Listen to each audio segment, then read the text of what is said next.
તારી ડેલિકટ કોઈ ઊંઝાશી ઓ ડેલિકટ હા ઓચા ઊંઝા છો તમે સરપંચે કીધું તમારે ઘરે નહીં ઊંઘવાનું ખેતરમાં ઊંઘવાનું હોય હું છે ને તમને પછી લાગુ લાજ આશીર્વાદ તમને આલ્યા કહેવાય આશીર્વાદ થાપ દીધી તમે ડેલિકેટ ને તું બોલ્યો ઊંચા અવાજથી વળી પછી લાગુ હા વ્યવહાર કે છે ઓવે. પૂરા હું તો ઊંઝો તો પણ તું ચોથાઈ ના આવ્યો કે છેટેથી છેટેથી હવે સરપંચે શું કીધેલું છે કે વાયેલું હોય ને તો અમારે હુહુરું હેડવાનું ઓવે પાદરું. હું અને ભૂલી જો ના વાયેલું હોય ને તો જેઠે હેડવાનું એ દાર હું હાજર હતો પણ ભૂલી ગયો મગજમાં ના આવ્યું ફૂલ હવે ફોર્મમાં હતો એટલે હવે મોટા પાયે મીટિંગ ભરાય આગેવાન ડેલિકેટ સરપંચ મોટી મીટિંગ ભરાય હવે ફોન કરવામાં આવશે સરપંચ પણ હું માફી માંગેલું તો કોમ ના આવે સરપંચ આવશે સરપંચ ન્યાય કરશે ઓ તારી મજા યાદ છે ને હવે બોલો ડેલિકેટ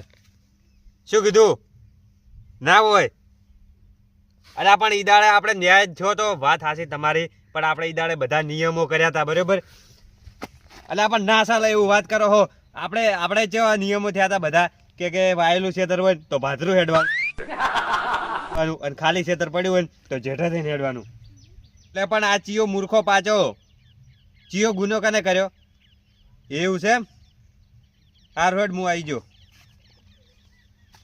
મારે એ નખાય આલ્યા હોય ને વ્યવહારની આખી પથારી ફેવરી નાખી હવે તો આમાં મીટિંગ ભરાય ને હવે લાઈ મને જવા દે તાણી વેરસી કરે એક દોનું મન એ ખબર પાડવા દે એને મેં આદેશ આલ્યો એટલું પાલન કરે કે નહીં કરતો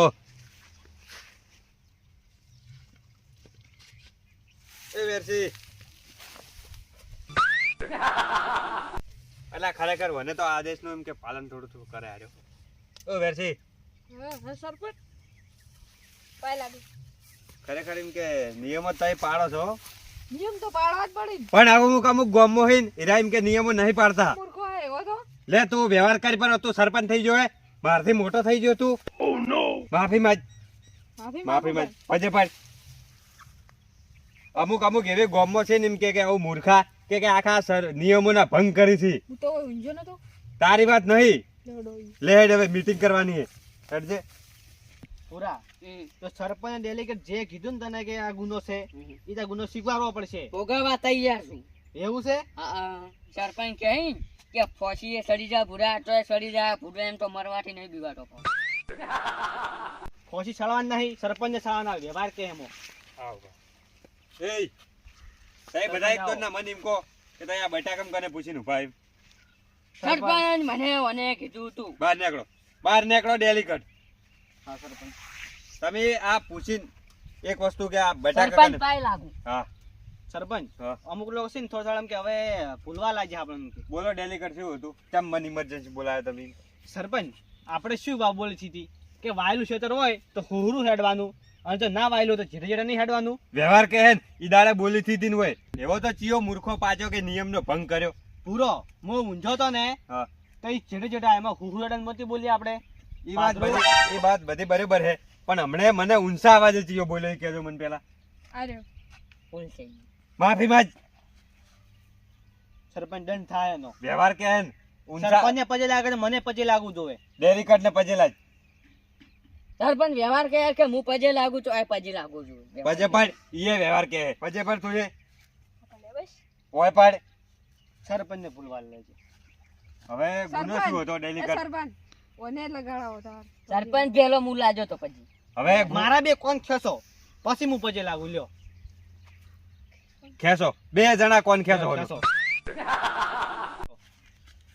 એ હાલ ઉભા રહો હવે હવે ડેલિકેટ હા ઓમો ગુનો કને કર્યો હે ગુનો કરવામાં કર્યો છે ભૂરે શું ગુનો કર્યો હે પૂરો જેઠે જેઠે હેડીને આવ્યો એની જગ્યાએ હું ભાદરું આવવાનું તું વ્યવહાર કે હે તું પાથરો જમ ના જેઠે જેઠે હેડીને આવ્યો સરપંચ ભૂલી ગયો તો પણ એક વાત કહું હા હું નેના મોટે એક વાત કરું મોટી તમને હા ખોટું જ નહીં લાગે ના ના વાત બોલ એમાં બરાબર. પાછી ઉતાળા અવાજે બોલવાની વાત છે હા તો પેલા માફી માંગીને બોલ ઉતાળા અવાજ છે ને હા, તું કે ડેડિકેટ વ્યવહાર વ્યવહાર કે. કે પણ હવે બોલ. હું આમ પ્રજા છું એટલે માજ્યું હા. સરપંચ હા એ ચિયો મૂર્ખો છે કે આ બટાકા વાઈન બેહી ગયો વ્યવહાર કે છે ઈએ વ્યવહાર કે હે સરપંચ એનો 1101 રૂપિયા દંડ થાય હું આલવા તૈયાર એમ છું. નહીં આ મૂડી ખોયો ચિયો હક સરપંચ ને ડેલિકેટ ને ના પૂછે ને બટાકા વાયા પર બટાકા કને વાયા કને પૂછીને વાયા સરપંચ ને ડેલિકેટ ને પૂછીને ઈ ડેલિકેટ હે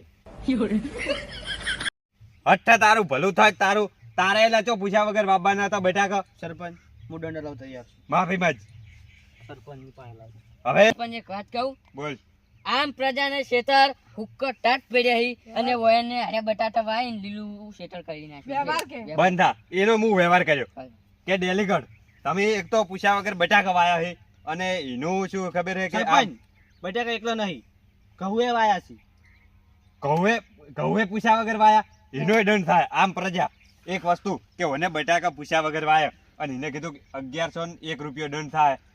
હવે ડેલીગઢ મારી વાત તમે સાંભળો, તમે પૂછ્યા વગર બટાકા વાયા છે તો આમ પ્રજા ઓનો એવો ન્યાય થાય છે કે તરત ને તરત ડેલીગેટ રોટાવેટર મારી અને રોટાવેટર ઓમો મરાવ પરો એનો દંડ છે અને 1101 રૂપિયો દંડ આલવાનો છે. વ્યવહાર કે. જેવો હુકમ છે સરપંચ તમારો. અને આ ઘઉંની વાત કે ઘઉંની વાત એક વસ્તુ છે કે હાલ હોય ને ઘઉં વાયા ઘઉં મોટા થાય અરે રોટલી ખાય આપણને તો રોટલી ખાવા મળશે નહીં, આપણા અમને તો રોટલી ભાઈ. ખાવા નહીં મળે અને ઘઉં ઈને વાયા પરા અને એમ કે લીલાસમ પડ્યા ને હારા ઘઉં ને વેચી આપણા નિયમ પ્રમાણે નિયમ તોડ્યો. આપણા ગામના બધા કાસા બટાકા ખોય તો હું રોટલી ના ખાઈ શકું. પાક પૂરી વાત ઓબળો, મારી પૂરી વાત નહીં થઈ હજુ. મારી વાત ઓબળો કે આર્યા ઘઉં વેચી બરોબર અને ઘઉં વેચી એના પૈસા આવશે તો પૈસા કોણ લે? પૈસા આર્યા લે તો ઈ એવી રીતે સરપંચ ઘઉં વાઈ હું નાખી. હું ના લ્યું. આમ પ્રજા લે. આમ પ્રજા ના લે. આમ પ્રજા લે સાહેબ. સરપંચ તમે નિયમ મત ભૂલો. આ ઘઉં તમે પૂછ્યા વગર મેં વાયા ઘઉં કુના લેવાયા? આમ પ્રજા લેવા આવેલા હી. આમ પ્રજાઓ લેવાયા તો સરપંચને તમે પૂછ્યું એકવાર કે હું આ ઘઉં વ્યવહાર વાવરા કે છે. એટલે ઓનું હવે એક જ થાય કે ઘઉંમાં ને બટાકામાં તમે ઇમરજન્સીમાં રોટાવેટર બોલાવો અને રોટાવેટર ભરાઈ દો એનો તમારો દંડ છે અને ઘઉંનો તમારો દંડ થાય 2000 રૂપિયા દંડ થાય. સરપંચ વ્યવહાર કહે કે હારે સંપલ આવા પહેરી આવા પહેરવો જોઈએ. વ્યવહાર કે છે. આ વાત કો ડેલીગઢ તમે આ સંપલ કને પૂછીને લાયા? નહીં, જી. સંપલ કાઢ. વ્યવહાર કે. સંપલ કને પૂછીને લાયા તમે નહીં, આવા જો છે. સરપંચ ભૂલ થઈ ગઈ. ભૂલ થઈ ગઈ 1101 રૂપિયા દંડ થાય.